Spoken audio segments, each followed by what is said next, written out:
अरे अमावा के ढलिया पर बोलली कोयलिया, अरे सुगना बोलला ठहकारी रे ललनवा, अरे सुगना बोलला ठहकारी रे ललनवा। अरे अमावा के डलिया पे बोलली कोयलिया, अरे सुगना बोलला ठहकारी रे ललनवा, अरे सुगना बोलला ठहकारी रे ललनवा। अरे माइया उलारी पूछै बहिनी दुलारी पूछै, माइया उलारी पूछै बहिनी दुलारी पूछै, अरे भौजी जे पूछै फुसिलाई रे ललनवा, अरे भौजी जे पूछै फुसिलाई रे ललनवा।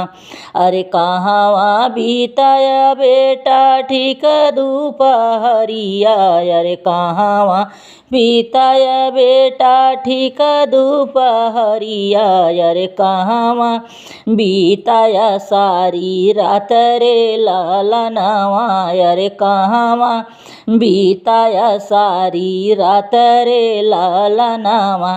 अरे ससुरे के बगिया माया ठीक दुपहरिया, अरे ससुरु के बगिया माया ठीक दुपहरिया, अरे सासू के घरे बीताए सारी रात रे ललनवा, अरे सासू के घरे बीताए सारी रात रे ललनवा।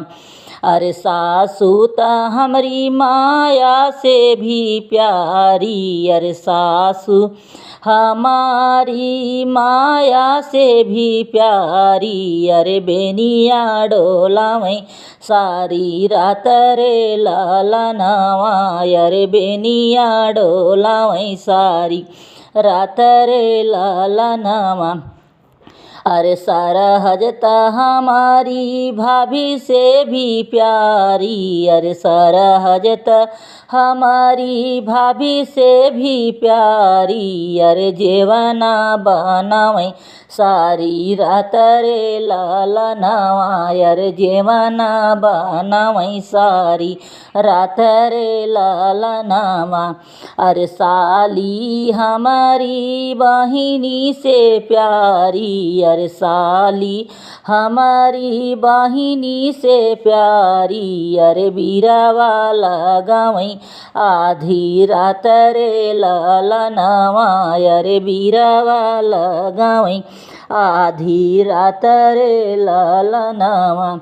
अरे धनिया त हमारी सबसे भी प्यारी, अरे धनिया त हमारी सबसे भी प्यारी, अरे सेजिया सजावै सारी रात रे ललनवा, अरे सेजिया सजावै सारी रात रे ललनवा। अरे एक ही रात पूत गैल ससुररिया, अरे एक ही रात पूत गैल ससुररिया, अरे सासू क एतना बड़ाई रे ललनवा, अरे सासू क एतना बड़ाई रे ललनवा।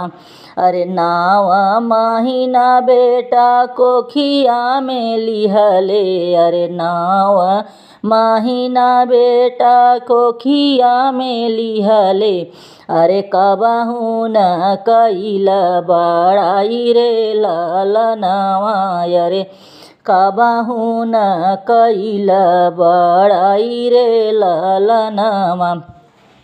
अरे माइया दोहाई राजा दशरथ का क्रिया, अरे माइया का दोहाई राजा दशरथ का क्रिया अरे अब नाही जाबै ससुरारी रे ललनवा अरे अब नाही जाबै ससुरारी रे ललनवा।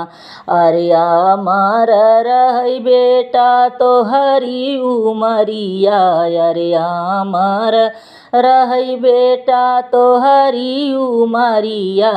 जुग जुग बढ़ै ससुरार रे ललनवा अरे जुग जुग बढ़ै ससुरार रे ललनवा।